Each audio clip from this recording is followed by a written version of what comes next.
سمجھاتے ہیں، یہ بھی ایک بہت بڑا درجہ ہے۔ لوگ اچھائی کا سپورٹ کرتے ہیں، برائیوں کی مذمت کرتے ہیں، یہ بھی دین کی خدمت کا ایک ذریعہ ہے۔ اور کچھ لوگ ہوتے ہیں جو اپنی گردنیں کٹا کر سب کچھ لوٹا کر دین کی خدمت کرتے ہیں، یہ سب سے ہائیسٹ ڈگری آف فیتھ ہوتا ہے۔ حدیث پاک میں آیا ہے کہ من رعا منکم منکرا فلیغیرہ بیدیہ، اگر تم میں سے کوئی کسی برائی کو دیکھے تو اسے چاہیے کہ اپنے ہاتھ سے اس برائی کو روک دے۔ یہ ایمان کا سب سے اونچا درجہ ہے کہ جب آپ کے سامنے کچھ غلط ہو رہا ہو تو آپ اس غلط کام کو اپنے ہاتھ سے روک دیں۔ یہ کام جو سربراہان مملکت ہوتے ہیں، جو لوگ اپنے گاؤں کے پردھان ہوتے ہیں، جو لوگ اپنے علاقے کے سردار ہوتے ہیں، یہ ان کی ذمہ داری ہے کہ وہ اپنی طاقت اور اپنی قوت کا استعمال کر کے برائیوں کو مٹا دیں۔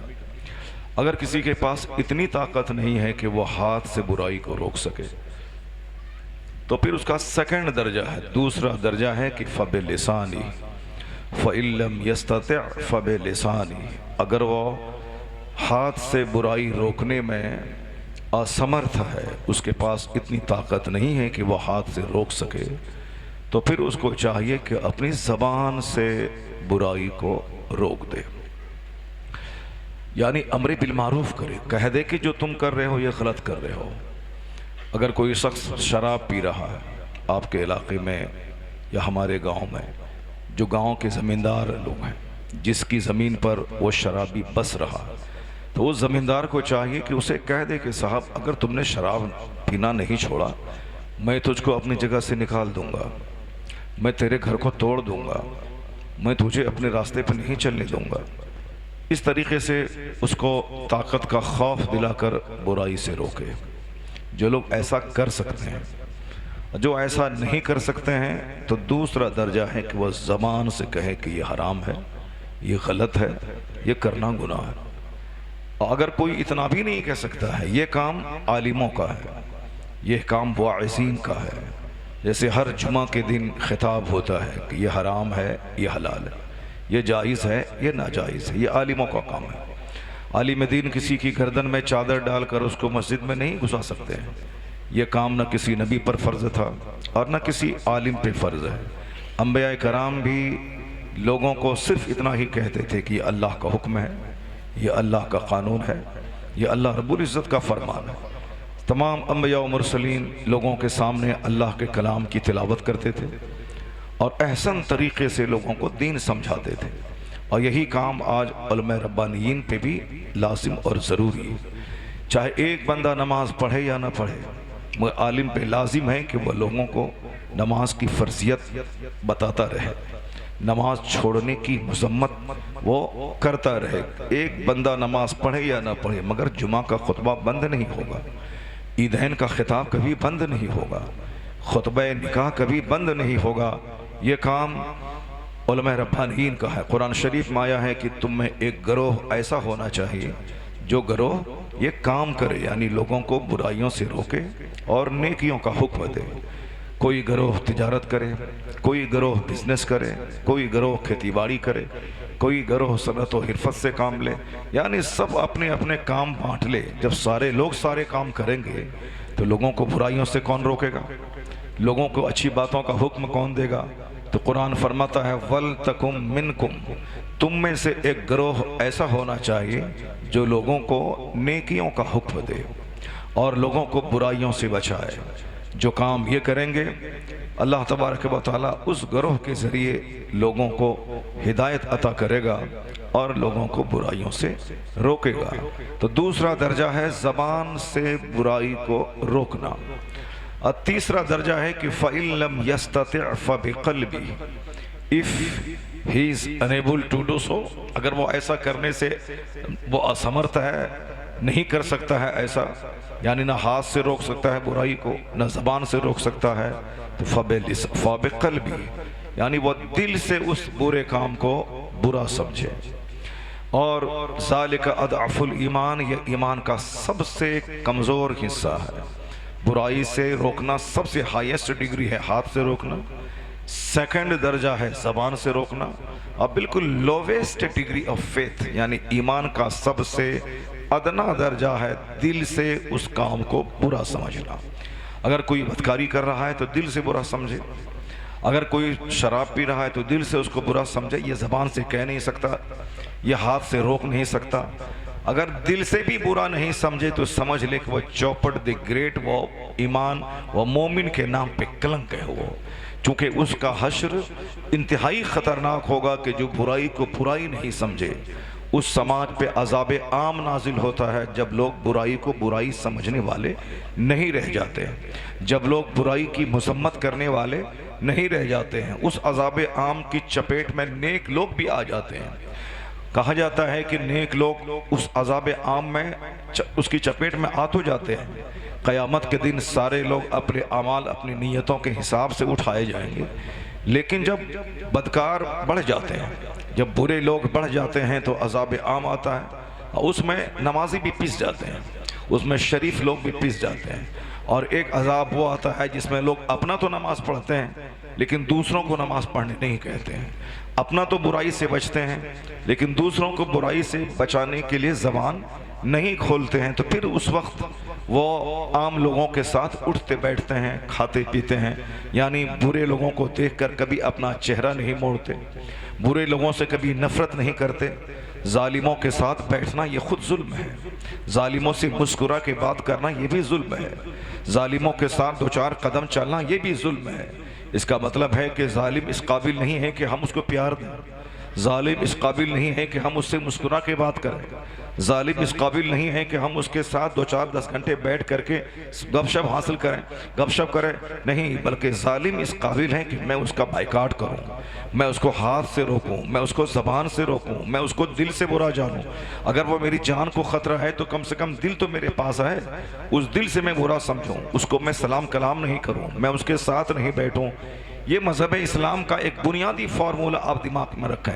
اس کے بعد کربلا کے واقعات کی ساری سچی تصویر آپ کے سامنے آ جائے گی کہ کربلا میں امام علی مقام اپنے دوست اور اپنے احباب اور اپنے بچوں کے ساتھ جو گئے تھے، آخر کس کام کے لیے گئے تھے؟ چونکہ ایک غلط ٹینڈنسی لوگوں میں ہے، ایک گروہ ہے جو کہتا ہے کہ امام علی مقام اقتدار کے لیے گئے تھے، امام علی مقام وہاں سلطنت کے لیے گئے تھے، امام علی مقام حکومت کے لیے گئے تھے۔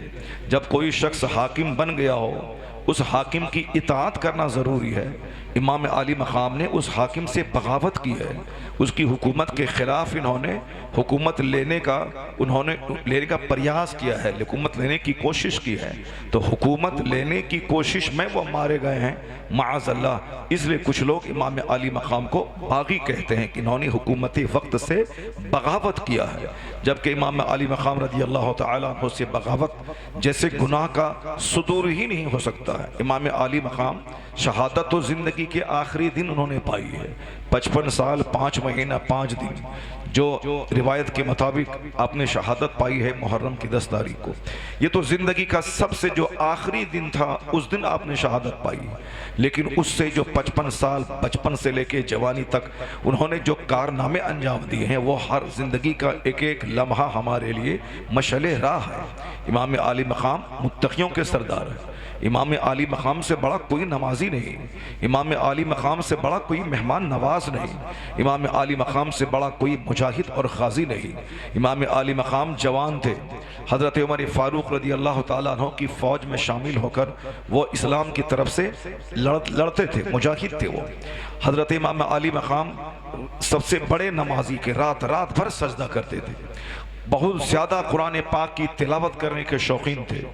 امام علی مقام کی زندگی کا یہ پہلو ہے کہ ان سے بڑا عابد کوئی کم ملے گا، ان سے بڑا تلاوت کرنے والا کوئی نہیں ملے گا، ان سے بڑا سخی بھی کوئی نہیں ملے گا، ان سے بڑا مجاہد کوئی نہیں ملے گا، ان سے بڑا امر بالمعروف کرنے والا کوئی نہیں ملے گا۔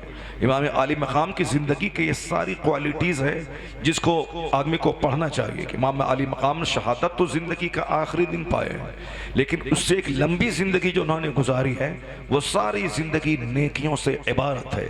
ان کی جوانی، ان کا بچپن، ان کا جو جوانی کے بعد کی جو زندگی ہے، وہ زندگی کا ایک ایک پل نیکیوں میں گزرا ہے۔ حج تو لوگ زندگی میں ایک بار کرتے ہیں اور پھر اس زمانے میں لوگ کرتے ہیں، ایئر کنڈیشنڈ ماحول میں کرتے ہیں۔ مگر امام علی مقام اتنے بڑے حاجی کہ جس زمانے میں سڑکیں نہیں تھیں، جس زمانے میں کٹیلی راہ، سنگلاخ راہ، پہاڑی راستہ تھا، اس زمانے میں امام علی مقام نے 25 حج آپ نے پیدل کیا ہے۔ مدینہ سے چل کے عرفات کے میدان تک کم و بیش 400 کلومیٹر ہوتے ہیں۔ 400 کلومیٹر دور کا سفر امام علی مقام نے پیدل ایک بار نہیں کیا ہے، 2 بار نہیں کیا ہے، 25 بار آپ نے پیدل حج کیا ہے۔ 55 سال کی زندگی میں 25 حج کرنا یہ عام انسانوں کی کہانی نہیں ہے۔ جہاں کروڑوں انسانوں کا سینہ ہل جائے گا، جہاں کروڑوں لوگوں کا پتا پانی ہو جائے گا، وہ کام علی مقام نے کر کے دکھایا ہے۔ چونکہ ان کے والد گرامی جو سب سے بڑے ساجد تھے، جو سب سے بڑے عابد تھے، امام علی مقام نے بچپن سے اپنے والد کو دیکھا تھا۔ امام علی مقام نے بچپن سے اپنی والدہ کو دیکھا تھا۔ ان کی والدہ ظہر، عصر، مغرب، عشاء ساری نمازیں پڑھتی تھی، لیکن عشاء کی نماز کے بعد نفل نماز کے لیے جب کھڑی ہوتی تھیں تو ایک ہی سجدے میں صبح ہو جاتی تھی۔ امام علی مقام نے اپنی ماں کے سجدے کو دیکھا تھا، امام علی مقام نے اپنے باپ کے سجدے کو دیکھا تھا، امام علی مقام نے اپنے نانا جان کے سجدے کو دیکھا تھا۔ ظاہر سی بات ہے، جس کا نانی حال عمدہ ہو، جس کا دادی حال عمدہ ہو، جس کی ماں کا کردار عمدہ ہو، جس کے باپ کا کیریکٹر اچھا ہو، تو اس ماحول میں پلنے والا بچہ بھی وہ ہر اعتبار سے پریپورن اور پرفیکٹ ہوتا ہے۔ جیسی ماں ہوتی ہے اسی کی تصویر، اسی کی چھوی اولاد میں دکھائی پڑتی ہے۔ جیسا باپ ہوتا ہے اسی کا اثر اولاد میں دکھائی پڑتا ہے۔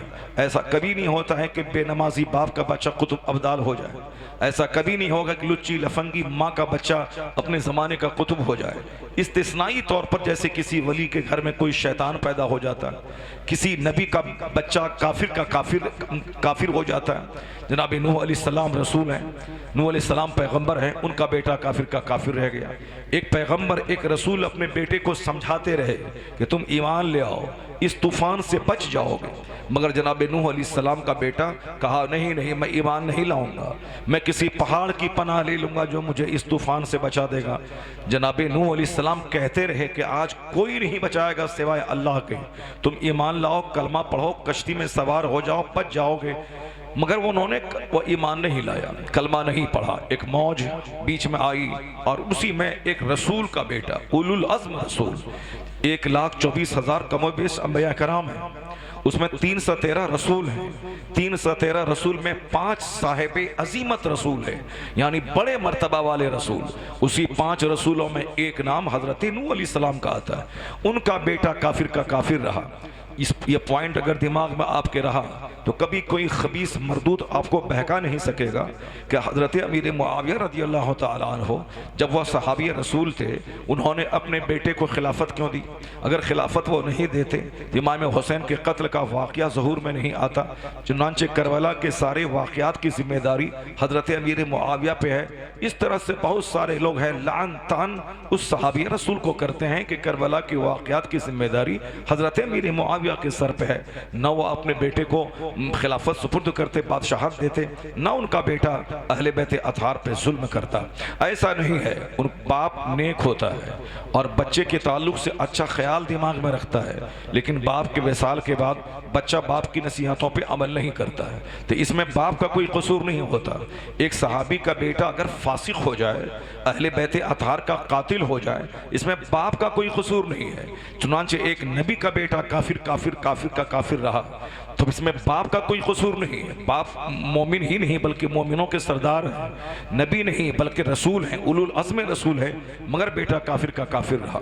حضرت لوط علیہ السلام پیغمبر ہیں، ان کی بیوی اپنی قوم کی محبت میں، اپنے رشتہ دار کی محبت میں اس ظالم قوم کا ساتھ دیا تو اس کا حشر بھی انہی ظالموں کے ساتھ ہوا۔ اللہ کی طرف سے جو عذاب کی بارش آئی، اسی بارش اور پتھر کی چپیٹ میں ایک پیغمبر کی بیوی آ گئی۔ اس کا مطلب ہے کہ شوہر نبی ہیں اور بیوی جہنمی ہے، یہ بھی پاسبل ہے۔ ایک طرف فرعون ہے اور ایک طرف حضرت سیدہ آسیہ ہے جو اپنے زمانے اپنے عہد کی عورتوں کی سردار ہے۔ اس کا مطلب ہے کہ شوہر جہنمی اور بیوی جنتی، اور کہیں شوہر جنتی اور بیوی جہنمی، اور کہیں باپ جنتی اور بیٹا جہنمی۔ تو جب یہ ساری مثالیں موجود ہیں، قرآن کریم میں موجود ہیں، حدیث میں موجود ہیں، پھر آدمی صرف تاریخ کے چند چیپٹر پڑھنے کے بعد وہ اپنا دین ایمان عقیدہ کیوں خراب کرتا ہے؟ بات سچی یہی ہے کہ صحابہ کرام کی فضیلت تو حدیث میں آئی ہے، صحابہ کرام کی فضیلت کا بیان تو قرآن میں آیا۔ حضرت امیر معاویہ صحابی رسول ہے، صحابی کے بارے میں حضور نے کہا ہے کہ میرے اصحاب کو گالی مت دو، لا تسبوا اصحابی، میرے صحابہ کو گالی مت دو، اکرموا اصحابی، میرے اصحاب کی عزت کرو۔ صحابہ کرام اگر جو کے برابر کوئی چیز خیرات کریں، ان کے بعد آنے والے لوگ اگر پہاڑ برابر سونا بھی خرچ کر دیں تو بھی صحابہ کے جو کے برابر خرچ کرنے کو ان کا سونا گولڈ برابر سونا بھی نہیں پہنچ سکتا۔ صحابی کا ایک سجدہ غیر صحابی کے کروڑوں سجدوں سے بہتر ہوتا ہے۔ تو امیر معاویہ رضی اللہ تعالیٰ عنہ صحابی ہیں، قرآن میں ان کی فضیلت، حدیث میں صحابی کی فضیلت، کُلًّا وعد اللہ الحسنى، یعنی اللہ نے سارے صحابہ سے جنت کا وعدہ کر لیا ہے۔ جب ان سے جنت کا وعدہ ہو گیا ہے تو پھر تاریخ کے چند چیپٹر پڑھنے کے بعد ایک صحابی رسول کو مورد الزام ٹھہرانا یہ کسی بھی قدر ایک ذمہ دارانہ منصفانہ کام نہیں ہو سکتا ہے۔ قرآن میں جو کچھ نہ ملے بندہ حدیث میں دیکھے، حدیث مگر نہیں ہے تو اولیاء و صالحین صحابہ کرام ائمہ مجتہدین کے اعمال میں دیکھے۔ اور اگر تاریخ میں کوئی چیز ہے، ہسٹری میں کسی ہسٹری لکھنے والا کوئی آدمی ہوتا ہے، اگر کوئی آدمی کسی کے دماغ میں یہ بات بیٹھی ہوئی ہو کہ ہمیں اس کی تعریف کرنی ہے، وہ بالکل وہ تعریف ہی کرتا جائے گا۔ اگر دماغ میں یہ بات بیٹھی ہے کہ ہمیں اس کی مذمت کرنی ہے تو وہ اپنے قلم اپنی زبان کے ذریعے اس کی مذمت ہی کرتا چلا جائے گا۔ اس کا مطلب ہے تاریخ لکھنے والا آدمی ہوتا ہے، آدمی سے غلطی کا امکان ہے اور احتمال ہو سکتا ہے۔ تو تاریخ اگر قرآن سے نہیں ٹکرائے تو بندہ اس کو مان لے گا، تاریخ اگر حدیث سے نہیں ٹکرائے تو بندہ تاریخ کو مان لے گا۔ لیکن اگر ہسٹری حدیث سے ٹکرا رہی ہو تو وہاں حدیث مانی جائے گی، تاریخ نہیں مانی جائے گی۔ اگر ہسٹری قرآن سے ٹکراتی ہو، قرآن مانا جائے گا، تاریخ نہیں مانی جائے گی۔ تو تاریخ لکھنے والوں نے حضرت امیر معاویہ کے بارے میں غلط سلط لکھا، مگر حدیث سے یہ تاریخ ٹکرا رہی ہے تو تاریخ نہیں مانی جائے گی بلکہ حدیث مانی جائے گی۔ تو صحابہ کرام کی فضیلت حدیث میں آئی ہے۔ تو باپ نیکوں کے سردار تھے، بیٹا اہل بیت کا قاتل ہو گیا، بیٹا فاسق ہو گیا تو بیٹے کا جرم اس کے سر پہ ہے، باپ کی نیکی باپ کے سر پہ ہے۔ قیامت کے دن کوئی کسی کا بوجھ نہیں اٹھائے گا۔ یوم یفر المرء من اخیہ وامہ وابیہ وصاحبتہ وبنیہ، قرآن میں آیا ہے اس دن سے ڈرو جس دن بھائی بھائی سے بھاگے گا، اولاد والدین سے بھاگے گی، ماں باپ اولاد سے بھاگیں گے، جس دن اکلوتا بیٹا اپنی ماں کو بھول جائے گا اور ایک ماں اپنے اکلوتے بیٹے کو بھول جائے گی۔ وہ میدان قیامت کی دہشت ہوگی، وہ وحشت ہوگی، وہ گھبراہٹ ہوگی کہ ایک بچے کے سر کا بال صدمے سے سفید ہو جائے۔ چونکہ قیامت کے میٹر کو آج لوگوں نے ہلکا لے لیا ہے، اس کا چرچا کرنا چھوڑ دیا ہے، اس لیے لوگ ہزاروں کروڑوں فتنے میں گرفتار ہو گئے۔ آج صاحب ایک عورتیں اپنے شوہر سے بغاوت کر رہی ہے، ایک شوہر اپنی بیوی کو طلاق دے کے وہ دوسری عورتوں کے ساتھ دل لگا رہا ہے، ایک بھائی بھائی کو ذبح کر رہا ہے، مال حاصل کرنے کے لیے لوگ نماز پنجگانہ جیسی فرض چیز جس کا نماز پڑھنا فرض اعظم ہے، نماز چھوڑنا گناہ اعظم ہے، مگر چند سکے حاصل کرنے کے لیے لوگ نماز جیسی فرضیت کو چھوڑ دیتے ہیں، جبکہ وہ ساری زندگی بھکاری رہتا، مزدوری کرتا رہتا مگر نمازی بن کے رہتا، یہ اس کے حق میں بہتر تھا۔ لیکن ارب پتی بن گیا، کھرب پتی بن گیا، نماز چھوڑ کر یہ دنیا کے چند دن آرام کرنے کے لیے خربوں سال، اربوں سال، مہاسنکھوں سال یعنی صدا کی آگ کو اپنے لیے گلے لگا لیا۔ یہ کبھی عقل مندی کی بات نہیں۔ عقل مند وہ ہے جو عارضی تکلیف اٹھا لیتا ہے اور دائمی فائدے کے لیے وہ عارضی تکلیف کو اٹھا لیتا ہے۔ عقل مند وہ ہوتا ہے جو وقتی اور چھنی اور ٹیمپروری مصیبتوں کو اٹھا لیتا ہے مگر وہ دائمی آرام کی تمنا تمنا میں وقتی مصیبت کو اٹھا لیتا ہے۔ آج جو گھر میں فساد ہے، آج جو گاؤں میں فساد ہے، آج جو آدمی کی زندگی میں فساد ہے، وہ فساد صرف اسی لیے ہے کہ لوگ آخرت کو بھول گئے۔ مرنے کے بعد کیا ہوگا اس کا کوئی چرچا نہیں ہوتا۔ گھر میں صرف چرچا ہوتا ہے وہ فلاں ڈاکٹر بن گیا، فلاں انجینئر بن گیا، فلاں پروفیسر بن گیا، فلاں دلی پنجاب میں جا کے کانٹریکٹ لیا اور صاحب بمبئی میں اپنا گھر لے لیا، انہوں نے دلی میں فلیٹ خرید لیا۔ یہی سارا چرچا گھر میں ہوتا ہے۔ تو سامنے والا بچہ اگر بے نمازی ہو کر صرف دولت کے جنون میں پاگل ہو جائے، یہ قصور ماں باپ کا ہے جس نے اپنے بچوں کی گھٹی میں اسلام نہیں پلایا، اپنے بچوں کی گھٹی میں نیک لوگوں کی تاریخ نہیں پلائی، اپنے بچوں کو نہیں بتایا کہ دنیا میں کوئی سونے اور گولڈ کا گھر ہی کیوں نہ بنا لے، آخرت کی ترقی کے سامنے میں یہ زیرو ہے۔ دنیا میں چاہے آدمی کھربوں روپے کیوں نہ کما لے، مگر آخرت کے سامنے ایک ذرے ناچی سے بھی کمتر ہے۔ اصل آرام آخرت کا، اصل تکلیف آخرت کی۔